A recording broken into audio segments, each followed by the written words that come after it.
I read Michelle Obama's book, Becoming. It's a personal narrative about her life growing up on the south side of Chicago, along with her time campaigning for her husband, and then later their time in the White House and the initiatives that she took on being the First Lady of the United States, along with the struggles that she faced being the first African American First Lady, from both media coverage scrutiny to backlash from citizens who thought she wasn't doing enough for the African American community. Michelle Obama grew up on the south side of Chicago, and that's where her story begins. There's a lot of flashbacks throughout the novel to memories from her childhood growing up, and she compares these to the reasons that she has the initiatives that she does while she is president, many of them being her love of family and her love of education and books and her desire to keep children healthy and active. And that is one of the many things that she wanted to accomplish as First Lady.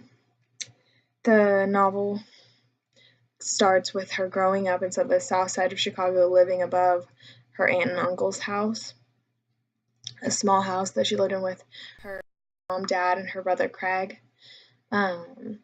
She grew up with parents that supported her education and wanted her to do the best that she could.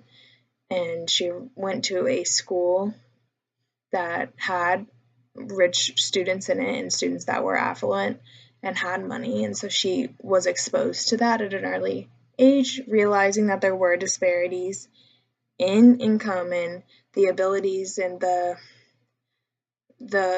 possibilities that were afforded to students that had more money, and the idea that there was a glass ceiling and there was a barrier that you couldn't really see, but that was there.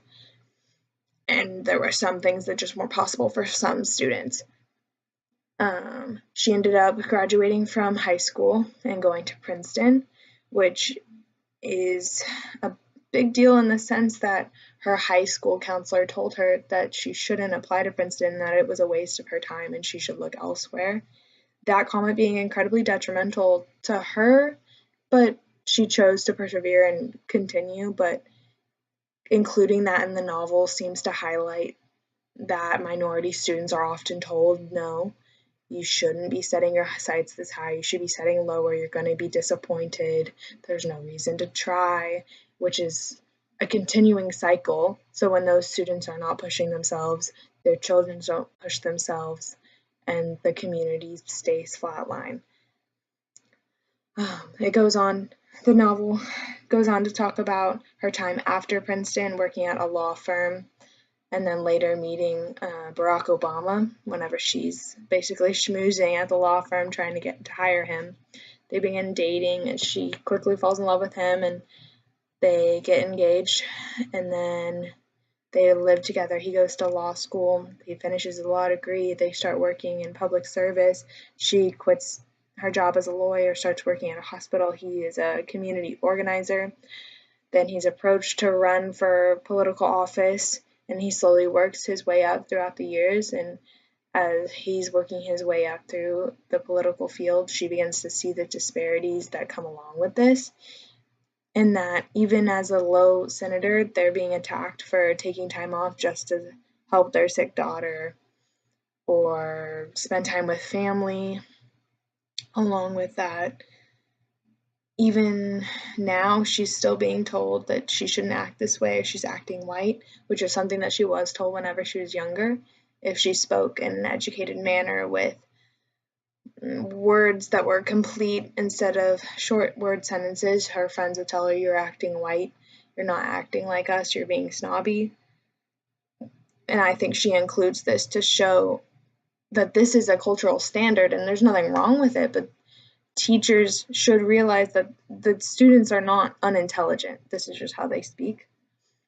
And the novel continues after Barack Obama has begun his presidency run, begins to talk about the media coverage that she received while on the campaign trail with him, much of it being negative, much of it caring more about what she was wearing than the thoughts that were in her head, which is a common theme with women in the public view and just normally. And it's an interesting thing for her to bring up, or at least I think it is, to say that even women that are so powerful and you see them being strong women, that people care more about what they're wearing or where their shoes came from than the ideas in their head and what they're trying to accomplish. She also talks about how she was called an angry black woman just for speaking her mind. They tried to frame her and her husband as un-American, which is probably rooted in the fact that they are African American black individuals. And she does talk about visiting Africa and not feeling a connection to this, and how there's just that disparity between her life and living in America and being told you're not American simply because of the color of your skin. There is that idea, and how the novel continues then towards the end of the presidency, when Donald Trump started to run and came after Obama saying that he was not an American citizen, and how detrimental this was to their family and how unsafe she felt after this due to the threats that she received. The novel as a whole is very comprehensive of her life and of her time as president, but it doesn't really include anything negative about really anything that happened. It doesn't really mention anything that went wrong in the presidency or anything that maybe went wrong with her and the president, which isn't really necessary because it's their personal life, but maybe something as in the drone strikes that were increased during the presidency and how detrimental that was to the civilians.